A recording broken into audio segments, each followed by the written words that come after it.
नमस्कार दर्शकों, मैं हूं आपके साथ पिया गुप्ता और आप सभी का हार्दिक अभिनंदन करती हूं आपके अपने बेहद खास कार्यक्रम ज्योतिष का सच में।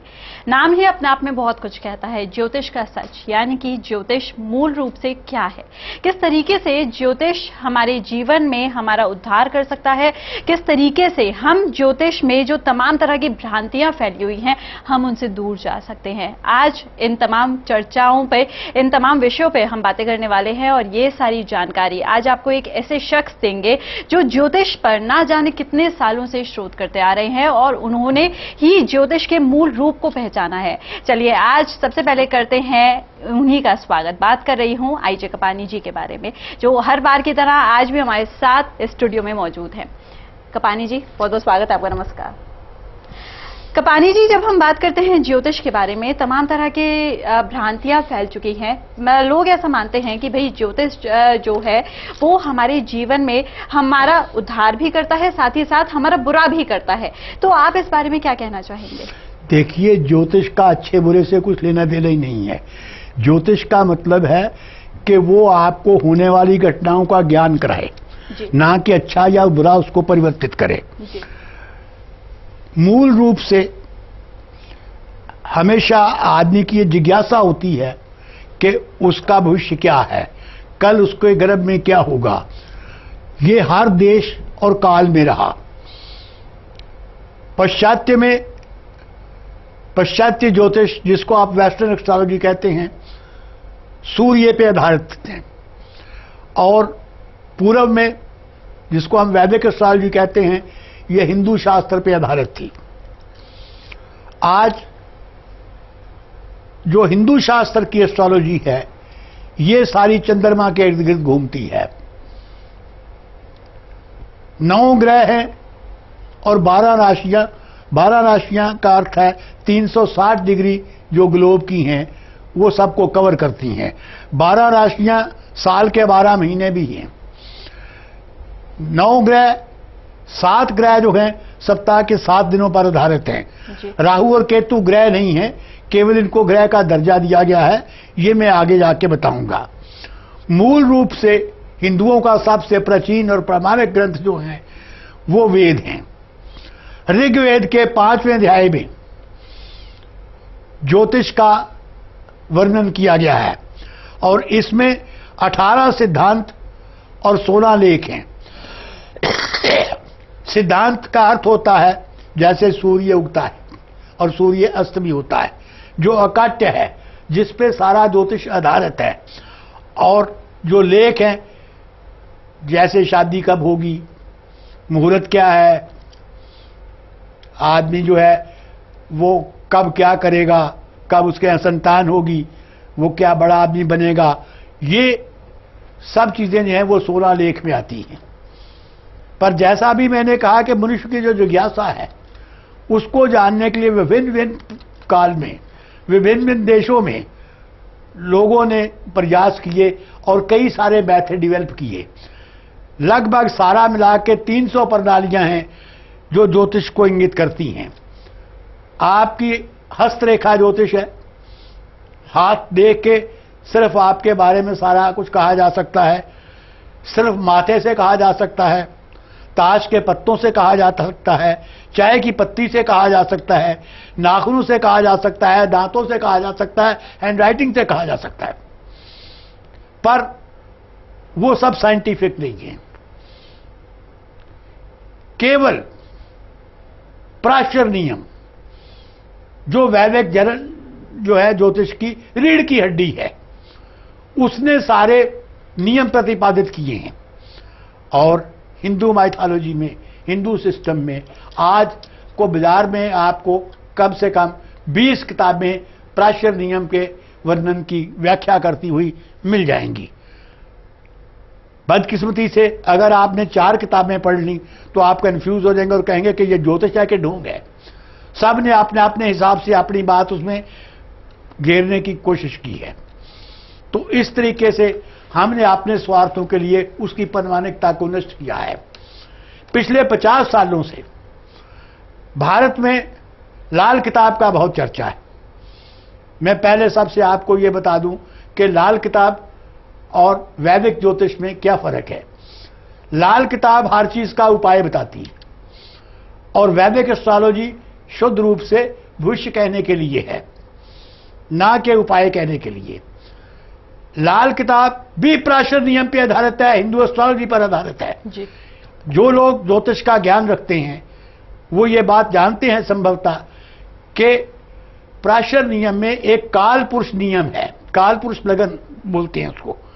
लाल किताब 100% प्राशर नियम को के अनुसार काल पुरुष लगन जो है उस पर आधारित है। वो घर को मानती है, तो उसके में रखी हुई राशियों को नहीं मानती और घर की मालकी से सब कुछ करती है।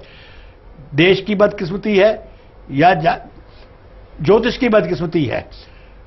जो लोग धंधेबाज हैं, जिनको का खा नहीं पता, ABC नहीं जानते, अलफ नहीं जानते, उन्हें कहा साहब ये तो मध्य पूर्व से किसी इस्लामिक संत ने, किसी फकीर ने किसी को दी और वो अरबी में लिखी हुई थी, वो फारसी में लिखी हुई थी। जालंधर के पास गांव है, जालंधर और जालंधर छावनी के बीच, जालंधर मेन जो बस स्टैंड है वहां से मुश्किल से 1 किलोमीटर दूर है। मैंने 75 में विजिट भी किया है, अनफॉर्चुनेटली मैं अभी उसका नाम भूल रहा हूं। वहां के थे पंडित गिरधारी लाल शर्मा, अकाउंट्स ऑफिसर थे डिफेंस सिस्टम में। तो उन्होंने बेसिकली ये किताब लिखी। उन्हीं के घर के आगे 4 मकान छोड़ के पंडित रूपचंद शर्मा रहते थे, जो उनके सगे छोटे भाई थे। तो बाद में ये भी बाजार में आ गया कि रूपचंद शर्मा ने कहा मैंने किताब लिखी थी लेकिन मैं अभी नौकरी में था, गिरधारी लाल जी रिटायर हो गए थे, इसलिए गिरधारी लाल जी ने मेरे नाम से लिखी। मैं दोनों को मिला, रूपचंद जी के घर भी गया और ये देखा कि वास्तविक में गिरधारी लाल जी ने ही लिखी थी। रूपचंद जी ने जो कुछ लिखा बाद में अरुण संहिता के नाम से, वो उतना परफेक्ट नहीं था जितना गिरधारी लाल जी का था। अब बात आती है कि ये तो 200 साल पुरानी है, ये सब बकवास है। आप लोगों ने सुना होगा 50 से 60 तक पंजाब प्रांत में एक बहुत ही फेमस या वेल नोन मुख्यमंत्री हुए हैं सरदार प्रताप सिंह कैरो। उस वक्त अभी हरियाणा और हिमाचल बना ही नहीं था। पंजाब प्रांत के काफी बड़े पुलिस ऑफिसर थे अश्विनी कुमार।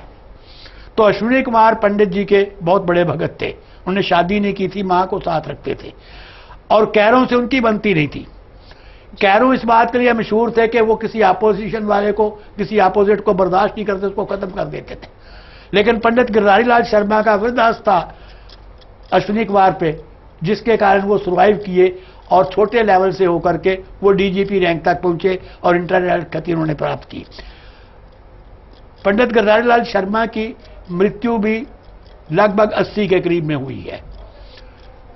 जो लोग वाकिफ हैं पंजाब से वो जानते हैं कि जालंधर पब्लिकेशन का पार्टीशन से पहले और पार्टीशन के बाद तक एक बहुत बड़ा सेंटर रहा है जी। जिसको आप पंचांग कहते हैं, पंजाबी में उसको जंतरी कहते हैं।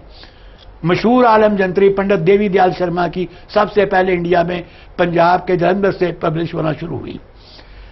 तो ये लाल किताब भी पंडित गिरधारी लाल शर्मा ने लिखी और उनकी कुछ प्रतियां छपी। 2 तरीके की थी, एक मेन थी, एक अब्राइज्ड एडिशन था। ये मेरे पास उसका अब्राइज्ड एडिशन का ओरिजिनल है, ये देख सकते हैं आप इसको अच्छी तरह से कि ये उर्दू में है। जो लोग इसको जानते हैं पंजाब के हिस्सात को, पार्टीशन से पहले पंजाब की फर्स्ट लैंग्वेज उर्दू थी। 47 तक बच्चे को जब हम स्कूल भेजते थे तो वो का खा नहीं पढ़ता था, वो अल्फ बे पढ़ता था और पुराने लोग सारे उर्दू के स्कॉलर थे। यहां तक कि 50-55 तक पंजाब में जो मेन अखबार रोज पढ़े जाते थे वो भी उर्दू के होते थे। प्रताप और मिलाप मेन थे। तो वो जो है उस कारण ये उर्दू में लिखी गई। और जैसे हम हिंदी वाले वक्त आने पे जब हमें जरूरत पड़ती है भाषा में तो हम संस्कृत की तरफ देखते हैं हिंदी को रिच करने के लिए, तो उर्दू वाले फारसी की तरफ देखते हैं जी। लाल किताब में इसलिए कहीं कहीं कुछ फारसी के शब्द हैं। मुझे याद है बचपन में मैं सुना करता था कि पंजाब में कहावत थी, पढ़े फारसी बेचे तेल, ये देखो कर्मों के खेल। क्योंकि अंग्रेजों के आने से पहले हिंदुस्तान में मुस्लिम हुकूमत थी, और मुस्लिम हुकूमत के कारण उर्दू और फारसी जो है राष्ट्रभाषा की तरह मानी जाती थी और उसके स्कॉलर की इज्जत होती थी। 47 तक तो हिंदी हम जानते नहीं थे, ना यूपी में पढ़ाई जाती थी, ना पंजाब में पढ़ाई जाती थी, ना दिल्ली में पढ़ाई जाती थी, ना राजस्थान में पढ़ाई जाती थी। कुछ कुछ जगहों पर कहीं गुजराती थी, कहीं मराठी थी, लेकिन उर्दू हर जगह पढ़ाया जाता था। मुझे अच्छी तरह याद है, मेरे फादर की डेथ 84 में हुई। जब तक वो थे मुझे उनको चिट्ठी भी उर्दू में लिखनी पड़ती थी और वो भी मुझे सिर्फ उर्दू में ही लेटर लिखते थे। इस संदर्भ में मैं छोटा सा बता दूं कि आई एम 78, मेरा बर्थ 1938 जनवरी का है और मैं जब स्कूल गया तो मैंने भी अल्फबे से ही शुरू किया। मैं जलंधर में मेरा बेसिक एजुकेशन भी हुआ। तो लाल किताब में कुछ डिलीट हैं जो दुआबा से मिलती हैं। आपने देखा है कि हिंदुस्तान में हर 50 से 100 मील के एरिया में भाषा में थोड़ा थोड़ा पुट बदल जाता है, कुछ शब्दावली बदल जाती है जिसको डेलिट बोलते हैं। तो वो दुआबा के जो डेलिट थे पंजाबी में और कुछ उर्दू में और फारसी में, उस तरीके से लाल किताब के संदर्भ में दिया गया। वहां की लोकतियां दी गई, वहां के शेरो शायरी दिए गए। तो मैंने जो है उसको ये किया और इस तरीके से मैं इस कारण इसको अच्छी तरह से समझ पाया। मैंने 1975 में लाल किताब की पढ़ाई शुरू की। आपको शायद पता नहीं होगा, मैं बता दूं कि मैं बेसिकली इंजीनियर हूं। 56 में मैंने इंजीनियरिंग पास किया और मैंने कभी नौकरी नहीं की। शुरू में सिर्फ 5-6 महीने पंजाब PWD में, जो आप हिमाचल में है, ऊंडा सेक्शन में मैं ओवरसीयर था, जिसको आजकल सब इंजीनियर कहते हैं जी। इसके अलावा मैंने लाइफ में कोई नौकरी नहीं की। 1975 से 90 तक मैंने लाल किताब की स्टडी की। 90 में मैंने इसकी प्रैक्टिस शुरू की और 2002 तक मैंने किसी से कोई पैसा नहीं लिया। 2002 के बाद मैंने 100 रुपए फीस से इसको शुरू किया, लेकिन फ्री देखना नहीं छोड़ा। जो लोग फीस अफोर्ड नहीं करते थे उनके लिए इतवार को फ्री कैंप लगाया, जो आज तक लगता है, और इस तरीके से मैंने इसको प्रोत्साहन दिया। मेरे बारे में मैं अपने सब्जेक्ट से डेविएट ना हूं, अपनी भाषा पे आ जाऊं, ज्योतिष पे आ जाऊं। तो मैंने जो कहा कि ज्योतिष जो है इसका अर्थ इतना ही है कि आप बुरे काल से बच के निकल जाएं और अच्छे काल का ज्यादा से ज्यादा दोहन कर लें। अगर हम कहें कि ज्योतिषी उपाय से, किसी तंत्र मंत्र से, किसी नागरत्न से, किसी और सिस्टम से आपका भाग्य बदल सकता है, तो ये गलत है। अगर बारिश होना है तो उसको कोई ज्योतिषी बंद नहीं कर सकता, और आपको उस बारिश में बाहर जाना है तो आपको भी रोका नहीं जा सकता। ज्योतिष का अर्थ इतना ही है कि आपको छाता प्रोवाइड कर दिया जाए, आपको गाड़ी प्रोवाइड कर दी जाए, आपका सिस्टम है। आप दिल्ली में हैं, नोएडा में हैं, आपको दिल्ली स्टेशन पे जाना है तो आप किस रास्ते से जाएंगे, किस साधन से जाएंगे, ये आपके कर्म पर निर्भर करता है। आपके भाग्य का आधार क्या है? कभी आपने सोचा कि आपको यही मां बाप क्यों मिले, यही भाई क्यों मिला, यही पति या पत्नी क्यों मिली, यही बेटा या बेटी क्यों मिले? इसका सूक्ष्म जो है स्टडी कीजिए, आपको मिलेगा। ये हमारे कर्म अधिकार हैं, ये हमारे लिखा हुआ है। ज्योतिष के 9 ग्रह कुछ ना कुछ बताते हैं। हमारे जैसे मंगल की बात करें तो मंगल जो है हमारे शरीर में बल मंगल होता है।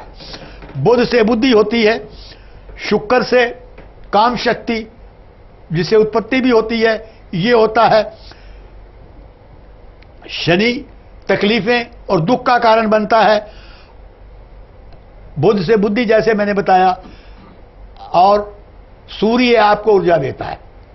यहाँ पे मैं आपसे एक छोटा सा सवाल पूछना चाहूंगी कपानी जी। जब आपने बताया कि 9 ग्रह होते हैं, 12 राशियां होती हैं, साथ ही साथ आपने बताया कि ग्रह किस तरीके से काम करते हैं, आपने अभी शनि के बारे में जिक्र किया। शनि को लेकर अक्सर हम डरते रहते हैं, अक्सर यही भ्रांति फैली हुई है कि भाई शनि हमेशा हमारी कुंडली में बुरा करता है और शनि का नाम सुनते ही हम थर-थर कांपने लगते हैं। वहीं आपने बताया कि शनि जो है वो दुख और तकलीफ का कारण बनता है। तो मैं आपसे जानना चाहती हूँ, क्या दुनिया में जितने भी लोग हैं सबकी कुंडली में शनि जो है वो परेशानी का सबब ही बनता है? शनि बिल्कुल परेशानी का सबब नहीं है, शनि से अच्छा कोई ग्रह ही नहीं है। लेकिन अभी आपने जो बताया, पूरी मैं जवाब पूरा सुन लीजिए ना, आप बीच में मत इंटरप्रेट करिए।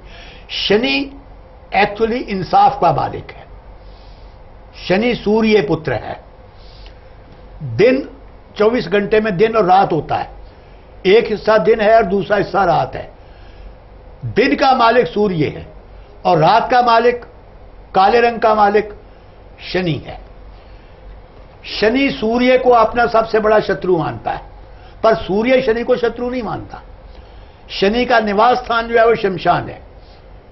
आपने शरीर पे बभूत लगाए, मुर्दे का मांस खाता है और उसकी खोपड़ी में ही शराब पीता है, ये शनि के कर्म है।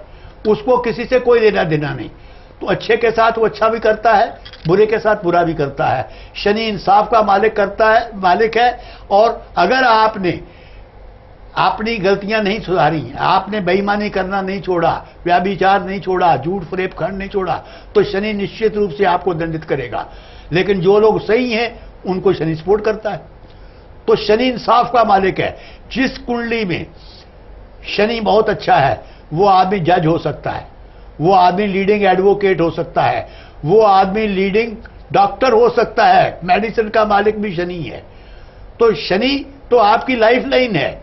वो आपको ज्ञान कराता है अच्छे बुरे का, आपको सजा दे के आपको चेताता है कि आप क्या करने जा रहे हो, आप तो सुधर जाओ जी। जो नहीं सुधरेगा उसको सजा तो मिलेगी। हम बदकिस्मती से होता क्या है, हम ये सोचते हैं कि हमने तो जो किया सो कर लिया, हम सारे अपने कुकर्म और सब झूठ से फरेब करते रहें और हमें उसका फल ना मिले, हम उपाय करके बच जाएं, तो ये संभव नहीं है। आपके भाग्य का आधार आपका कर्म है। तो कर्म जो है अगर हमारा गलत है और हम कितने उपाय कर लें उससे कुछ नहीं होगा। इसकी एक एग्जाम्पल दे देता हूं, आपने बीच में सवाल किया तो जी। 2:10 पे एक पर्टिकुलर तारीख को 15 साल पहले 2 बच्चे पैदा हुए। दोनों दिल्ली में पैदा हुए। एक ईस्ट दिल्ली में हुआ, एक वेस्ट दिल्ली में हुआ। एक देश का नामी पॉलिटिशियन हुआ और एक नामी क्रिमिनल हुआ। जुड़वा बच्चे होते हैं, वो भी एक साथ होते हैं, उनका भी भाग्य एक नहीं होता। उसका आधार क्या है? फिर ज्योतिष तो झूठ हो गया? नहीं, ऐसा नहीं है। उसका कर्म आधार है। 2 बच्चियां हैं, 2 लड़कियां हैं। पिता माता ने एक ही जैसा उनको पालन पोषण किया है, एक ही जैसा सुख दिया है, एक ही जैसी एजुकेशन दी है। एक राजा के घर जाके बहुत राज कर रही है और दूसरी की शादी की माँ बाप ने तो बहुत अच्छा करके करी, लेकिन उसको 2 टाइम की रोटी के लिए भी स्ट्रगल करना पड़ रहा है। तो ऐसा क्यों हुआ, इसका ज्ञान करने की कोशिश करिए। ये अगर जो आप ज्योतिष जानते हैं तो ज्योतिष की कुंडली में दशा अंतरदशा दी होती है। हर बच्चे के भाग्य में लिखा होता है कि इसका जन्म इस अंतरदशा में हुआ। फर्ज करिए चंद्रमा की महादशा में अंतर हुआ, जन्म हुआ, तो चंद्रमा की महादशा जो है वो 10 साल की है। तो कुंडली ये बताती है कि उस 10 साल में आप पिछला कितना भोग के आए और कितना इस जन्म में भोग रहे हैं। ये मिनटों से सेकंड तक की एक्यूरेसी देती है। दशा के बाद अंतरदशा होती है, अंतरदशा के बाद प्रति अंतरदशा होती है, प्रति अंतरदशा के बाद सूक्ष्म दशा होती है और सूक्ष्म दशा के बाद प्राण अंतरदशा होती है जो सेकंड तक जाती है। ये सारी गणना है और ये सारा सिस्टम महर्षि पराशर ने डेवलप किया है। हम अपने फरेब के लिए कहें कि हम तो मंत्र शक्ति से ये कर देंगे, इस पर मैं आगे बताने वाला हूं। 10 दिन तक आपके साथ हूं, मैं एक एक चीज का विश्लेषण करूंगा कि हमने कैसे ज्योतिष को अपने स्वार्थ के लिए, झूठ और फरेब के अलावा कुछ नहीं रखा। बात कर रहे थे स्त्री के गर्भ में बच्चा आता है, इसको क्या कहते हैं? ये भ्रूण जो है ये ब्रह्मांड के 5 तत्वों से बनता है। उस भ्रूण के अंदर भी एक शक्ति है, जीवन है। ये भी 5 तत्वों से है और धरती के भी 5 तत्व हैं। जब 5 तत्वों से 5 तत्व मिल जाते हैं तो शरीर बन जाता है। और 5 तत्व जब आदमी मरता है तो 5 तत्वों में लीन हो जाते हैं, लेकिन ये तत्व कभी नष्ट नहीं होते। ये हिंदू धर्म का है। सूर्य शरीर है, दिमाग है, आध्यात्मिक शक्तियों का आधार है। मंगल पशु तत्व और शुक्र काम शास्त्र। ये जो है चंद्र शरीर से बाहर जाने वाली चीजों से संबंध रखता है, और शुक्र जो है हमें हर बुरे काम के लिए प्रेरित करता है। शनि के कारण ही बुध पनपता है और मुक्ति के लिए प्रेरित करता है। चंद्र और सूर्य ये रीढ़ की हड्डी है ज्योतिष की। सूर्य पर ही आपका 12 महीने साल आधारित है, चाहे वो हिंदुस्तान में हो और चाहे आप फ्रांस में हो, चाहे आप रशिया में हो, चाहे आप अमेरिका में हो। सूर्य से दिन और रात बनते हैं, और चंद्र की गति जो है वो मन की गति से ज्यादा है। आपने देखा कई बार लोग सवाल करते हैं कि चंद्र क्या है, हम ज्योतिष पे विश्वास नहीं करते। मेरे को एक बार किसी ने कहा कि हमारे कई नॉन लोगों ने कहा कि ज्योतिष क्या है, हम कैसे विश्वास कर लें कि ग्रह इतनी दूर जो आसमान पे हैं वो आपके जीवन को असर करते हैं। तो उसके लिए मैं आपको बता दूं, मनुष्य के शरीर में 70% पानी है। मनुष्य के शरीर में 70% पानी है, और धरती पर भी 70% पानी है। कभी आपने देखा, जो लोग जानते हैं, समुद्र के पास कभी गए हैं, कि 1 तारीख से लेकर के एकम जिसको बोलते हैं 15वीं तारीख तक समुद्र की लहरें, जैसे जैसे चांद बढ़ता है समुद्र की लहरें बढ़ती हैं, ऊंची होती चली जाती हैं, और पूर्णिमा के दिन समुद्र इतना शांत होता है कि कोई उसमें जा नहीं सकता। इसी पे आधारित अगर आप उस दिन किसी मानसिक रुग्णालय, पागलखाना जिसको हम कहते हैं, मेंटल